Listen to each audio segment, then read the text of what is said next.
nice easy way to show it. It's just to put these straight on top of each other. So the center of this one and the center of this one, those circles are the same. And there you go, embedded perfectly.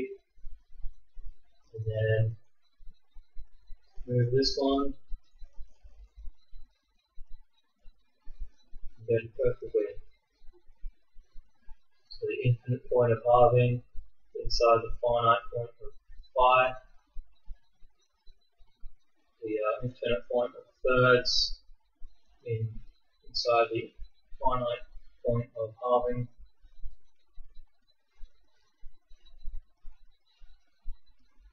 and there you go, all three of them. So that's the important point there. That's the important point there. So there's an obvious resonance happening between these infinite points and these finite points, because these points are finite and within this infinite amount of division, so this can go on infinitely, but they create finite boundary points.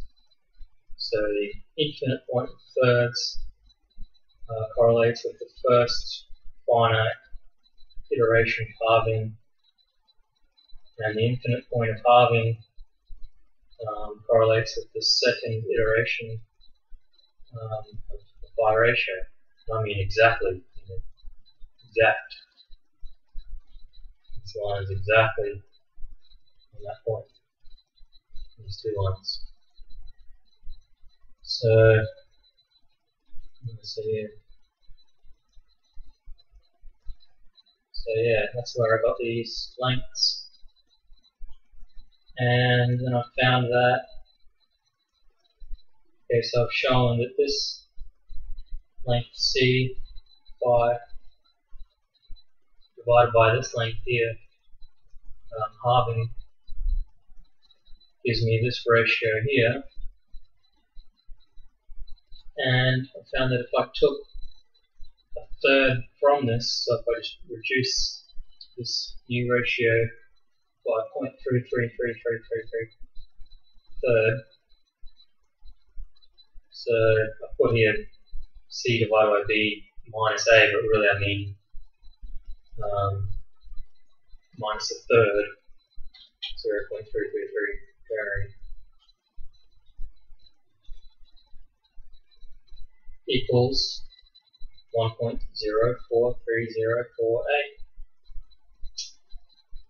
And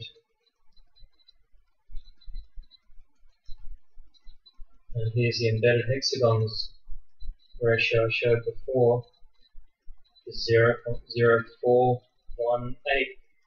My result, 0.043.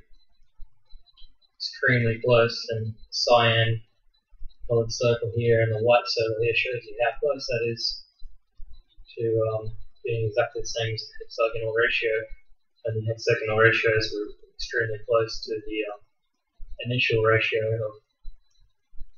of the prime point of unity being very close to thirds. And that's how close the two of them are.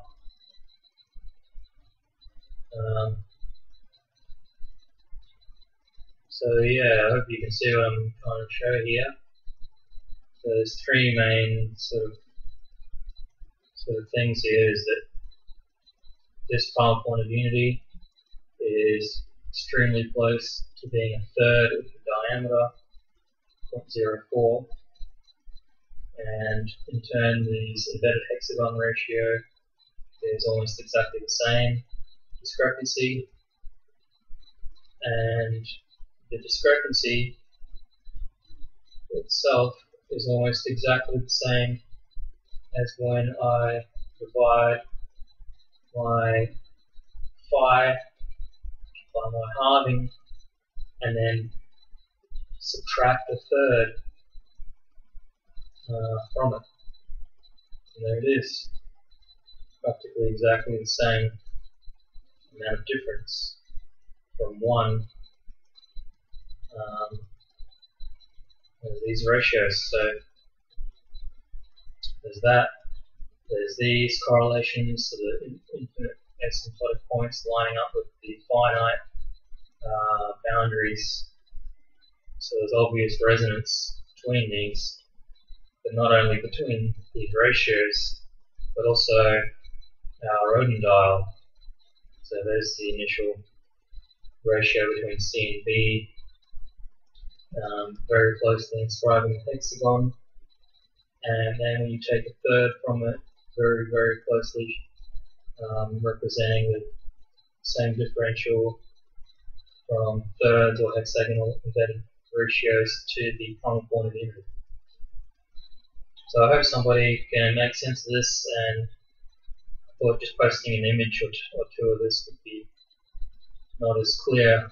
So I made this video, and I'm hoping somebody can replicate it and or just tell me if there's anything to this, or not. Okay, so this is a connected idea to the finding a connection between halving ratios and phi ratios. So here, start with a circle, rebuild it for you here. All you do is copy and paste and scale it by 0.5. And you move it like that. Copy again, so that they're both touching the center of the original circle. And then I can keep replicating that in here and in here like this. So that's half of this circle, this circle's half of this main circle. I can keep doing that forever towards this infinite central point. And so I've done the same thing here. So we just start with the exact same circle and reduce by 0.618, 0.33, 0.9, and move that again. See if you can't do it to the center. It doesn't work out. Only halving / doubling will do that. So all we can do is put it to this outside point. So now it's going off center. And you can't just copy it and put it in like halving for the same reason. So you just have to copy that one, scale that again by 0.618033, and now it will fit this point. So then I can just do that again, copy this one, reduce by 0.618, move it into this one.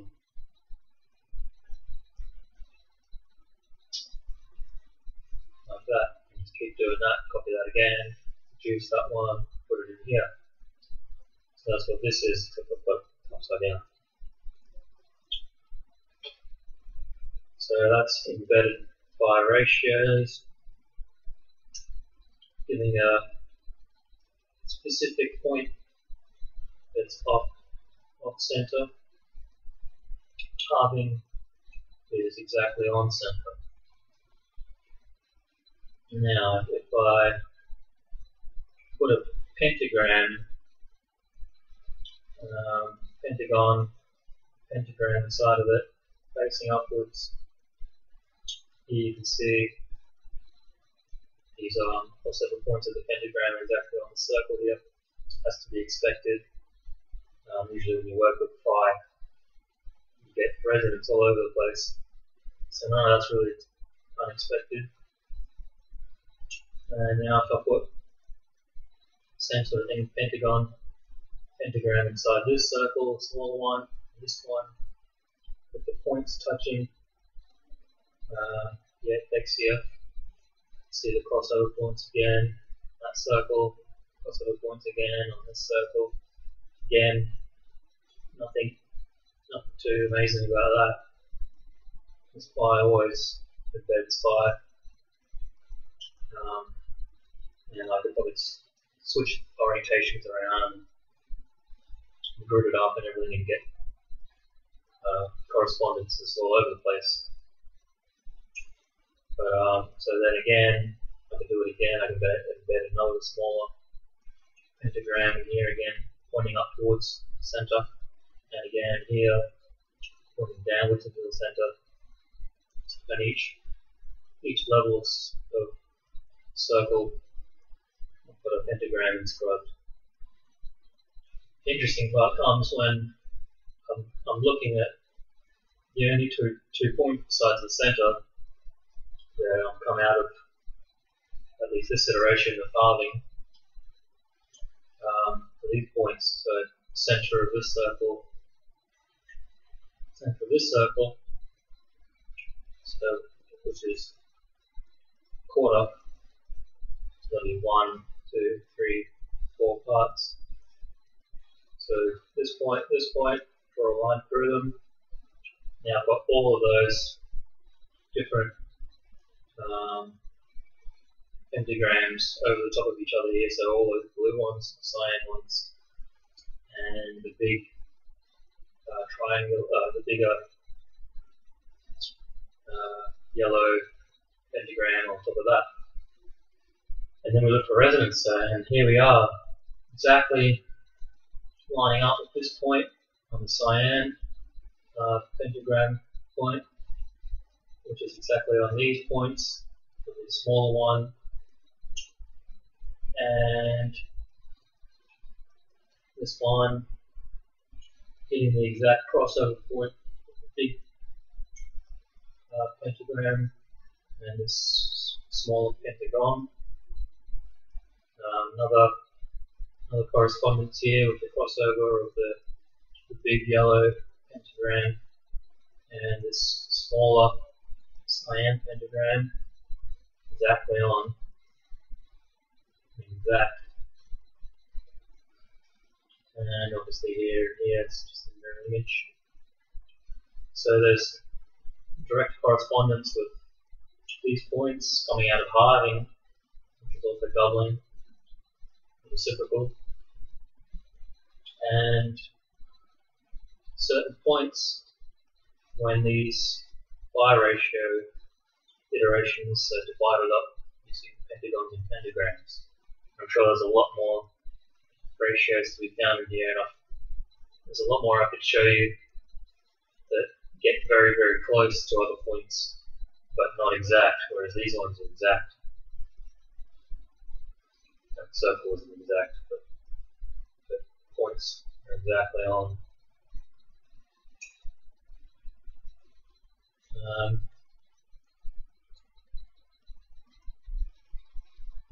Okay, so there's that.